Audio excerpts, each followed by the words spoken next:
मैं गरिमा अग्रवाल आप सभी का वंदन करती हूँ, अभिनंदन करती हूँ। आज हम आपके लिए लाए हैं चांद छठ व्रत कथा। यह व्रत भाद्रपद की कृष्ण पक्ष की षष्ठी तिथि को किया जाता है। इसमें चंद्रोदय व्यापिनी तिथि ली जाती है।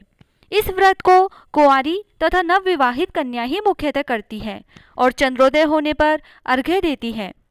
इसके पूजन के लिए पहले एक पाटे पर जल का कलश रखते हैं, उस पर रोली छिड़ककर 7 टीके लगाएं। एक गिलास में गेहूं रखें एवं ऊपर से इच्छा अनुसार रुपए रखें तथा हाथ में गेहूं के 7 दाने लेकर कहानी सुने। इसके बाद चंद्रमा को अर्घ्य दें। गेहूं तथा रुपए ब्राह्मणों को दे दें तथा चंद्रमा को अर्घ्य देने के पश्चात व्रत का पारण करें। तो आइए सुनते हैं चांद छठ की व्रत कथा। एक गांव में एक सेठ सेठानी रहते थे। उनके एक बेटा था। वे सब खूब ठाट बाट से रहते थे, लेकिन सेठानी रजस्वला हुई सारा काम करती थी। रसोई में सब चीज़ों को छूती थी और खाना बनाती, पानी भरती, रसोई में सारा काम कर लेती थी। थोड़े दिन बाद उसके बेटा हुआ। बेटा बड़ा हुआ और उसकी शादी हो गई, पोते पोती हो गए। कुछ दिनों के बाद सेठ सेठानी मर गए और अगले जन्म में सेठ जी बैल बने और सेठानी कुतिया बनी। दोनों अपने घर में ही वापस आ गए। सेठ सेठानी जानते थे कि पूर्व जन्म में यह हमारा ही घर था। अब बेटा बैल से खूब काम करवाता, हल चलवाता, पानी निकलवाता, दिन भर खूब काम में लेता।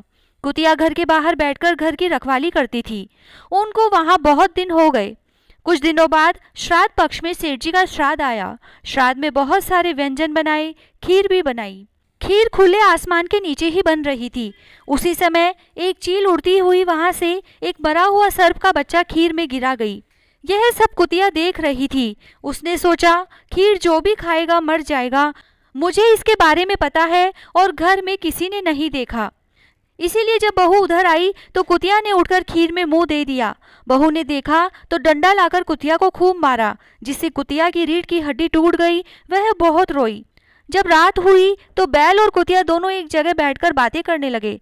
कुतिया ने कहा कि आज तुम्हारा श्राद्ध था, तुम्हें तो भरपेट भोजन मिला होगा। बैल बोला, आज तो कुछ भी नहीं मिला। खेत पर काम भी दिन भर किया और बेटे ने कुछ खाने को भी नहीं दिया। बैल बोला, तुम्हें तो खाना मिला होगा। तब कुतिया बोली, आज तो मुझे भी कुछ नहीं मिला, क्योंकि आज घर में खीर बनाई थी और एक उड़ती हुई चील खीर में सर्प डाल गई। यह सब मैं देख रही थी। मैंने सोचा कि अगर ये खीर परिवार वाले खाएंगे तो मर जाएंगे। यह सोचकर मैंने बहू के सामने खीर में मुंह दे दिया। बहू ने यह सब देखकर मुझे बहुत मारा और मेरी हड्डी टूट गई। उसमें बहुत दर्द हो रहा है और खाने को भी कुछ नहीं दिया। दोनों की यह बात बहू ने सुन ली और उसने बैल और कुतिया की बातें अपने पति से कही। सेठ जी का बेटा पढ़े लिखे पंडितों को बुलाकर पूछा कि मेरे माता पिता किस योनि में है। पंडितों ने देखा और बताया कि यह जो घर में बैल है वही तुम्हारे पिताजी हैं और जो कुतिया है वही तुम्हारी माँ है। तब बेटे ने उनके उद्धार के लिए पूछा कि इनको मोक्ष कैसे होगा। पंडित जी बोले कि भादवा की छठ को कुंवारी लड़कियां चांद छठ का व्रत करती है और रात को चांद को अर्घ्य देती है। जब वह लड़कियां अर्घ्य दे तब इन दोनों को वहां खड़ा कर दो। जो पानी के छींटे लगेंगे तो वैसे ही इनकी मोक्ष हो जाएगी। बेटा बोला कि इनको यह योनि कैसे मिली। तो पंडित जी बोले कि तेरी माँ रजस्वला होती थी, तब रसोई का सारा काम करती, वह खाना बनाकर अपने पति को खिला देती। इसी कारण ये दोनों इसी योनि में आए हैं। तब साहूकार के बेटे ने अपनी लड़की से व्रत करवाया और रात को अर्घ्य देते समय उन दोनों को खड़ा किया। नाले में से अर्घ्य का पानी आया और दोनों उस पानी के नीचे खड़े रहे। दोनों के छींटे लगते ही मोक्ष हो गई। हे ऊप छठ माता, हे चांद छठ माता, उन दोनों की योनि छुड़ाकर मोक्ष दिया, वैसे सबके पाप नष्ट करना। कहता न सुनता ने अपने सारे परिवार की रक्षा करना। बिंदाई जी की कहानी। एक भाई और एक बहन थे। बहन का नियम था कि रोज अपने भाई का मुंह देखकर ही खाना खाती थी। रोज उठती, अपना सारा काम करती और भाई का मुंह देखने जाती। रास्ते में खेजड़ी के नीचे गणेश जी की मूर्ति, तुलसी माता हरी भरी, पथवारी माता हिंडोले ले रही थी। ऊपर से सूरज भगवान तप रहे थे। वो रोज भाई का मुंह देखने जाती और कहती, भगवान मुझे अमर सुहाग देना, अमर पीहर वासा देना। ऐसा कहती हुई जाती। परंतु रास्ते में झाड़ झंगाड़ थे, जिससे बहन के पैर में कंकड़ पत्थर और कांटे चुभते। एक दिन घर जाकर भाई का मुंह देखा और बैठ गई। भाभी ने पूछा, बाईसा पैर में क्या हुआ? तो ननद बोली, रास्ते में कांटे कंकड़ चुभ गए।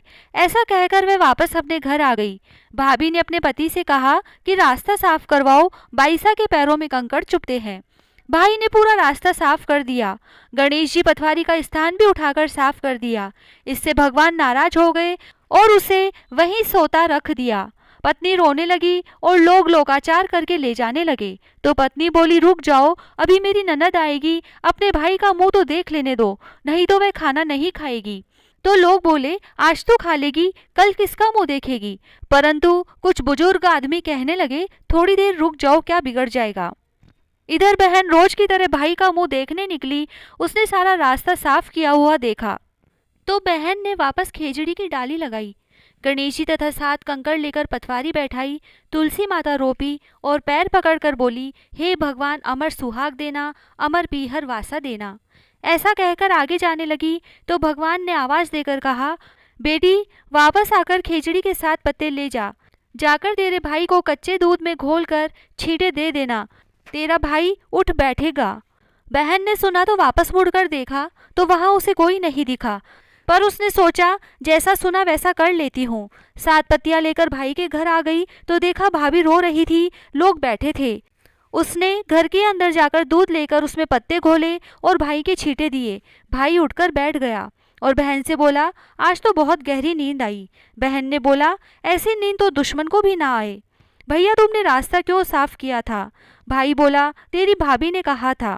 बहन बोली, तुमने रास्ता साफ किया तो भगवान का रास्ता भी साफ किया, इससे भगवान नाराज हो गए। जब मैं आई तो वापस उन्हें ऊंचे बिठाकर आई हूँ।